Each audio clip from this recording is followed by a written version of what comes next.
हम राज्य और केंद्र सरकार दोनों को बद्दी की जनता की तरफ से ये कहना चाहते हैं कि आज हमने जो सांकेतिक धरना 1-2 घंटे का किया है, बरसात का मौसम है, हम भी समझते हैं।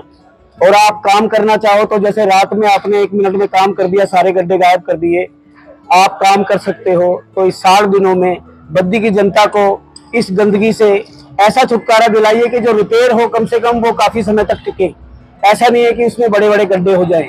अगर ऐसा नहीं होता है तो बद्दी की जनता सड़कों पर अपने वाहनों समेत आएगी, तंबू लगाएगी, लेट जाएगी, सो जाएगी। लेकिन ये धरना तभी खुलेगा जब नितिन गडकरी जी बद्दी में आके हमें आश्वासन देंगे। राजेश जी, इसके जिम्मेवार आप राज्य सरकार को मानते हैं कि केंद्र सरकार की वजह से हो रहा है? ये मैं दोनों सरकारों को जिम्मेवार मानता हूँ। वो उसके ऊपर बहाने लगाता है, वो उसके ऊपर बहाने लगाता है, लेकिन राज्य सरकार टोल टैक्स, एंटी टैक्स वसूलने में सबसे आगे है, वो भी एनएच के रोड पर।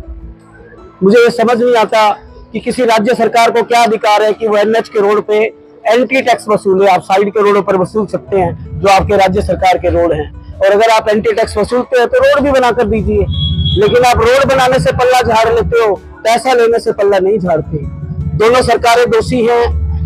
राज्य सरकार ने समय पर अधिग्रहण नहीं करके दिया, बहुत सारे लोगों को उकसाया, और जैसा कि बहुत सारे वक्ताओं ने बताया है, केंद्र सरकार के भी किसी का आदमी ने कोई काम नहीं किया। जो नितिन गडकरी सरकार, जो सड़क परिवहन मंत्री पूरे भारत में 36, 37, 40 किलोमीटर सड़क रोज बनाने का दावा करते हैं, वो हमारी ये सड़क कितने ही साल हो गए, 11 साल में कहूंगा, भाजपा भी आई, कांग्रेस भी आई, तो सबका कसूर है।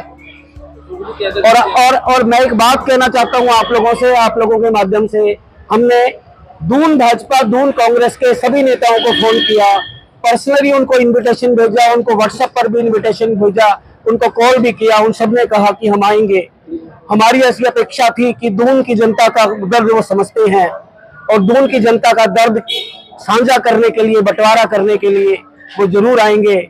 लेकिन बड़े खेद के साथ हमें कहना पड़ रहा है कि भाजपा और कांग्रेस, इन दोनों पार्टियों को दून की जनता की कोई फिक्र नहीं है, इनको बस वोटों की फिक्र है।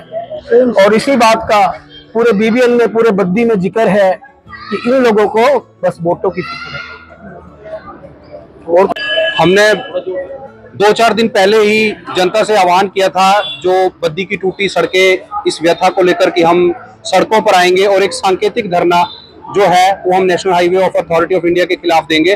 और आज मैं इस बात की, मुझे बहुत प्रसन्नता है कि हमारे जो बीबीएन के लोग हैं वो बढ़ चढ़कर इस धरने में आए हैं, और हमने national highway of authority of India का पुतला भी फूंका है। और सब लोग, मैं ये बताना